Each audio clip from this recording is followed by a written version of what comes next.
For the first time in over a decade, Star Trek is on TV. The new CBS and Netflix-backed series is called Discovery, following in the Star Trek tradition of naming series after the spaceship that most of the action takes place on, and reportedly costs more than $6 million per episode to produce. 4 episodes have been aired so far, and the only question left to ask now is it good or bad? In today's installment of Good or Bad, Motherboard writers Kaylee Rogers and Jordan Pearson, both Star Trek fans and Canadians, incidentally, face off about whether Discovery merits all the money and hype. Star Trek Discovery is good. Confession: I became a Trekkie late in life. Though I enjoyed the reruns of the original series on the Space Network as a preteen, it wasn't until I began dating a lifelong Trek geek that I truly got indoctrinated into the fandom. But this enabled me to develop a pure affection for the franchise, not one based on nostalgia or romanticism. I just genuinely dug it. That's why I feel particularly qualified to judge the latest Trek offering, Star Trek Discovery, objectively, and, let me tell you, it is good. For starters, the new series feels fresh in the way that The Next Generation felt fresh when it debuted in the late 80s, to the chagrin of die-hard TOS fans. It was the same future the show's creator Gene Roddenberry had envisioned, of a post-war, post-capitalism, egalitarian humanity, but it told different stories, focused on different kinds of characters, and asked different questions. TNG moved away from the more space cowboy-focused original series and presented a world where being intergalactic anthropologists was just as exciting as lunar fight sequences. Not everyone was on board with this, and some felt it was disloyal to the original show, but the beauty of Star Trek has always been that you can be loyal to the Trek ethos without telling the same kind of stories. Read more. Star Trek Discovery effortlessly demonstrates why TV needs more diversity. Take Deep Space Nine, which debuted in 1993, a year before TNG wrapped its final season. DS9 is grittier, darker than TNG. Rather than being set on a constantly voyaging starship, DS9 has a fixed stage of a space station next to a planet struggling to rebuild after decades of enemy occupation. It tells stories of conflict and chaos, with the recent history always leaking into the current sagas.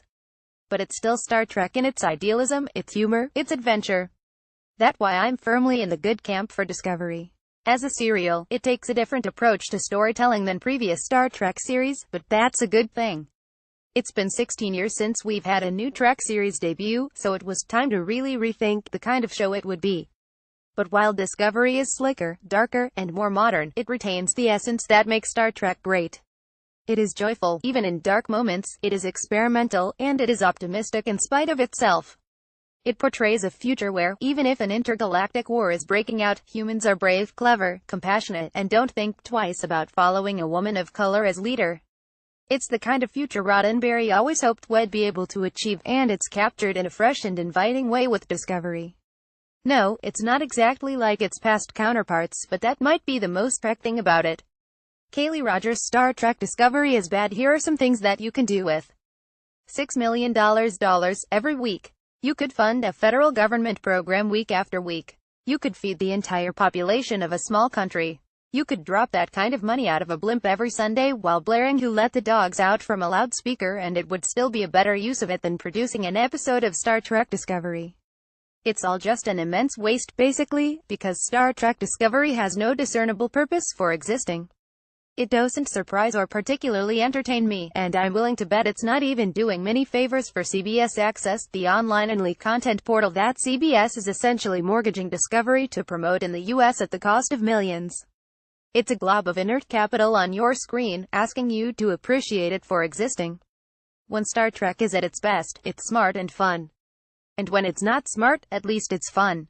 The finale to The Next Generation, for example, featured a one-off plot involving time and anti-time colliding to create a time explosion that reveals to the series' protagonist that he will be responsible for the end of humanity. Anti-time is cringy fake science dumb, but it was also a lot of fun. Every episode should promise a novel and occasionally thought-provoking surprise. Read more. How the Star Trek punch became the worst fight move on TV. Discovery, instead, feels like a death march through a Reddit r/science comment section. Tardigrades Elon Musk. It's all name-checked. Instead of reaching for new and far-out possibilities, Discovery seems to be mining web analytics in order to be relevant. The result is a Star Trek that fucking loves science but fails so far to tell a compelling social narrative about what life in the future can be like. Discovery seems to wallow in today's debates and controversies, anxiety about a government without oversight, for example, and it's just, like, Okay, to be clear, I would be fine with a Star Trek that is all flesh and little substance, as long as it's fun. Because Star Trek should be fun. Justin Lin's recent installment of the film franchise made up for what it lacked in head-scratchers with genuine fun and excitement. Discovery just sloshes around in the mushy middle. Discovery has some things going for it, particularly Jason Isaacs' menacing captain, and I'll probably keep watching in the hopes that it improves. But at the end of the day, I just think of all the things you could spend $6 million a week on that air at Discovery. Jordan Pearson gets 6 of our favorite motherboard stories every day by signing up for our newsletter.